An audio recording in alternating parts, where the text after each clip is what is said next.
ఓటమి రుచి ఎలా ఉంటుందో మమతా బెనర్జీకి ఇప్పుడిప్పుడే తెలుస్తోంది. పార్టీ నేతల నుంచి తగులుతున్న వరుస షాకులు మమతను కోలుకోలేని దెబ్బతీస్తున్నాయి. పశ్చిమ బెంగాల్ అసెంబ్లీ ఎన్నికల ఫలితాలు వచ్చినప్పటి నుంచి టీఎంసీలో గందరగోళం కనిపిస్తోంది. ఎమ్మెల్యేల తర్వాత ఎంపీలు కూడా తిరుగుబావుట ఎగరవేశారు. ఫలితంగా టీఎంసీ 3 వర్గాలుగా చీలిపోయింది. ఒక వర్గం మమతా బెనర్జీతో ఉండగా తిరుగుబాటు వర్గం కాకోలి ఘోష్తో ఉంది. ఈ రెండూ కాకుండా 3వ వర్గం సైలెంట్గా ఉంది. టీఎంసీలో మొదలైన ఈ సంక్షోభం ఎక్కడి వరకు వెళుతుంది?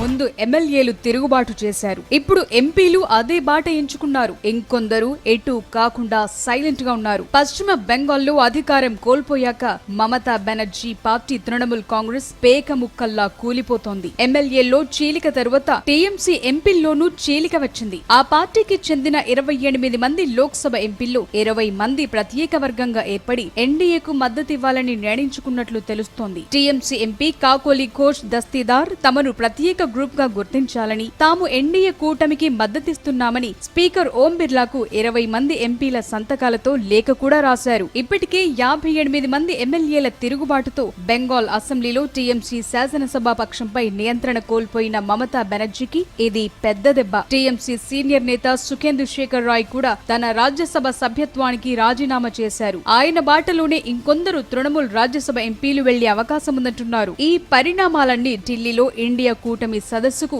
మమతా బెనర్జీ హాజరైన రోజునే జరిగాయి.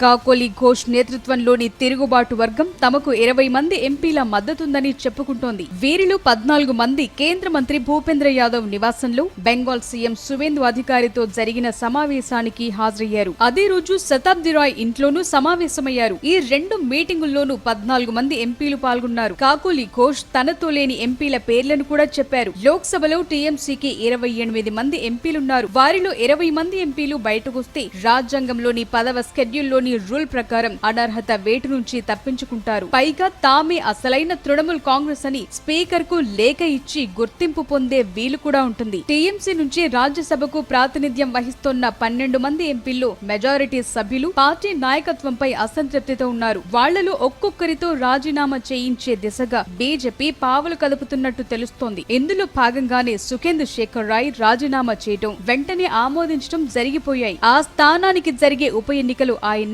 బీజేపీ నుంచి ఎన్నుకోనున్నారు.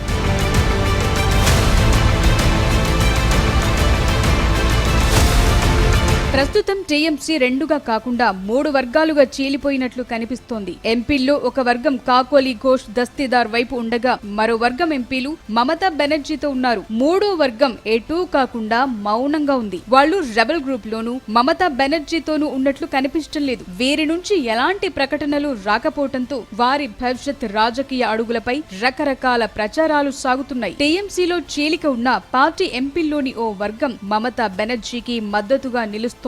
మమతకు అండగా నిలుస్తోన్న ఎంపీలు అభిషేక్ బెనర్జీ, సయానీ ఘోష్, కీర్తి ఆజాద్, మహువా మొయిత్రా లాంటి వాళ్లున్నారు. నిజానికి ఫిరాయింపుల నిరోధక చట్టంలోని నిబంధనల నుంచి తప్పించుకోవాలంటే కాకోలి ఘోష్ వర్గానికి కనీసం 19 మంది ఎంపీల మద్దతు అవసరం. మమతా బెనర్జీ వర్గం చెప్తోన్న దాని ప్రకారం తిరుగుబాటు వర్గానికి 3/2 మంది ఎంపీల మద్దతు లేదు. 20 మంది ఎంపీల మద్దతు అనేది కేవలం పుకార్లే అంటున్నారు. ఈ పరిస్థితుల్లో ఢిల్లీ నుంచి కోల్కతా వరకు టీఎంసీ నుంచి ఎవరు విడిపోతారు, దీదీతో ఎవరుంటారు అనే దానిపై ఊహాగానాలు జోరుగా సాగుతున్నాయి. టీఎంసీ ఎంపీ మహువా మొయిత్రా చేస్తున్న పదునైన ట్వీట్స్ కూడా బెంగాల్లో పొలిటికల్ హీట్ పెంచుతున్నాయి. లోక్సభ స్పీకర్ కు లేఖ రాసిన టీఎంసీ ఎంపీల్లో యూసుఫ్ పఠాన్ కూడా ఉన్నారని కాకోలి ఘోష్ చెప్తున్నారు. దాంతో మహువా మొయిత్రా యూసుఫ్ పఠాన్ పై తీవ్రంగా విరుచుకుపడ్డారు. ఇప్పుడు ఎంపీ యూసుఫ్ పఠాన్ ఎవరి వైపు ఉన్నారనేది కూడా అనేక ప్రశ్నల్ని లేవనెత్తుతోంది.